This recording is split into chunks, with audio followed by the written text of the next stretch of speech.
Hello and welcome back to the channel. Today we have this position. It is white to move and win, so you can pause the video to find the answer on your own. Okay, so it's very clear what we want here. We want this pawn to be pushed, promote to a queen, and win the game.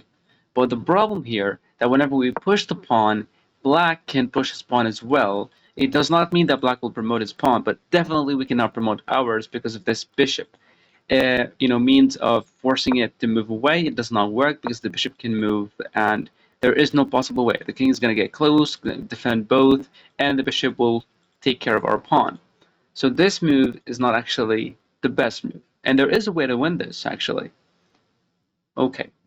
Now the first starting move, it is the most difficult one to find, I guess, because the first move is bishop a7.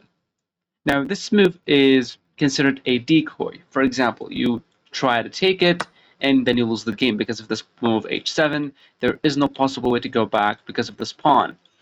And then we can win and promote. But after bishop here, see, black is not forced to take it, right? Black is not forced to take. Black can just move the bishop right here. You might say, well, obviously we're still winning, right? We have king here, for example. Well, the bishop can just move back. And then we attack it, and he moves back. We attack it, moves back. We attack it, moves back, and it's just a draw, right? So what are we doing? Well, after he moves back, yes, we do attack him. He cannot technically go here because we can obviously take it. He takes back. We can promote and win the game.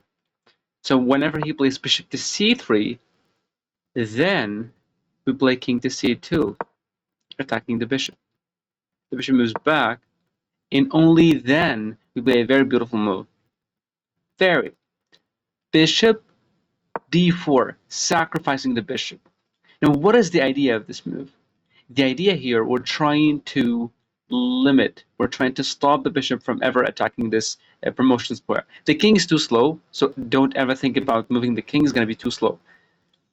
All right. So what happens if he takes with the pawn? If he takes with the pawn, now we don't want this to open up, so we have to play king to d3. King to d3, and the bishop is dead. Doesn't matter how the bishop's going to go. Doesn't matter. Kind of, push. Going to promote to a queen. We're going to win this game, obviously. But what if after bishop to d4, he doesn't take with the pawn? And of course, he doesn't want to lose the bishop. What if, for example, here he decided to go bishop takes, right? He's still going to push the pawn and then stop us from promoting, right? Well, here we have king d3. The idea behind king to d3, we're trying to put this king here on e4 to blockade this pawn, meaning the bishop will never target the pawn on h8. So for example, if you push the pawn, this is completely losing. King takes. He's just going to try to defend this pawn. It doesn't matter, actually. We can just push. Because even if he did promote, we can just give some checks. We can win this pawn in the end. All right. So that's why he can never push this pawn. So after king to d3, he can play king g5, attacking our pawn. But we play h7. If he goes here, that's a very interesting move. It doesn't actually work because we can promote. He plays a check. He's not going to win the bishop because after this check, we take the bishop. But this is still fine for us.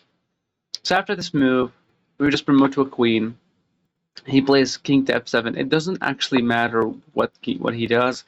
It's just going to be a series of checks. We're going to get the king here, and it is actually winning. You just force the king to the corner, and you win the game. Thank you for watching.